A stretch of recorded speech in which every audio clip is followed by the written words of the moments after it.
ಈ ಕವನದ ಹೆಸರು ಜೈ ಶ್ರೀರಾಮ್. ಇದನ್ನು ಬರೆದವರು ಆರ್.ಟಿ. ಅನಿಲ್ ಕುಮಾರ್. ಇದರ ಬರವಣಿಗೆ ವೆಂಕಟರತ್ನ ಸಿಎನ್.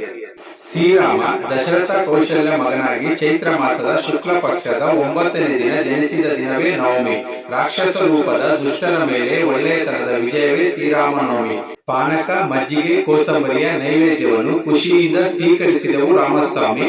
ಶ್ರೀರಾಮ ಸ್ಪರ್ಶಿಸಿ ನಡೆದಾಡಿದ ಪುಣ್ಯದ ನೆಲವೇ ಈ ಭುವನಮಿ. ತ್ಯಾಗ, ತಾಳ್ಮೆ, ನಿಷ್ಠೆಯ ಸೀತಾದೇವಿ ಭೂಮಿಯಿಂದ ಅವತರಿಸಿದ ದಿನವೇ ಸೀತಾಷ್ಟಮಿ. ವನವಾಸದಲ್ಲಿ ಭೂಮಿಯಷ್ಟು ಸಹನೆ, ಲಂಕೆಯಲ್ಲಿ ಪತಿಯ ಆಗಮನಕ್ಕೆ ತಾಳ್ಮೆಯಿಂದ ಕಾದ ಸೀತಾ ಪ್ರೇಮಿ.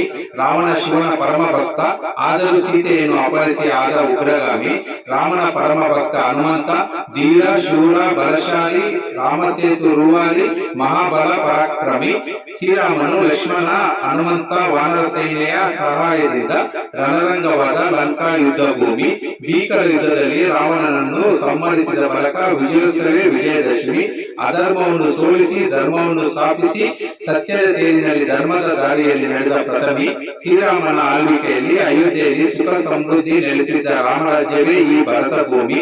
ಮಾರ್ಗಶಿರಿ ಮಾಸದ ಶುಕ್ಲ ಪಕ್ಷದ 5ನೇ ದಿನದಂದು ಆಚರಿಸುವ ರಾಮ ಸೀತೆಯರ ವಿವಾಹ ಪಂಚಮಿ.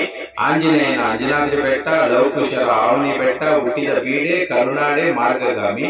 ಬಾಲಕಾಂಡ, ಅಯೋಧ್ಯಕಾಂಡ, ಅರಣ್ಯಕಾಂಡ, ಕಿಷ್ಕಿಂಧಕಾಂಡ, ಸುಂದರಕಾಂಡ, ಯುದ್ಧಕಾಂಡ, ಉತ್ತರಕಾಂಡ ಇವೇ ರಾಮಾಯಣದ ಸಪ್ತಮಿ. ಎಲ್ಲರಿಗೂ ಶ್ರೀರಾಮನವಮಿ ಹಬ್ಬದ ಆರ್ಥಿಕ ಶುಭಾಶಯಗಳು.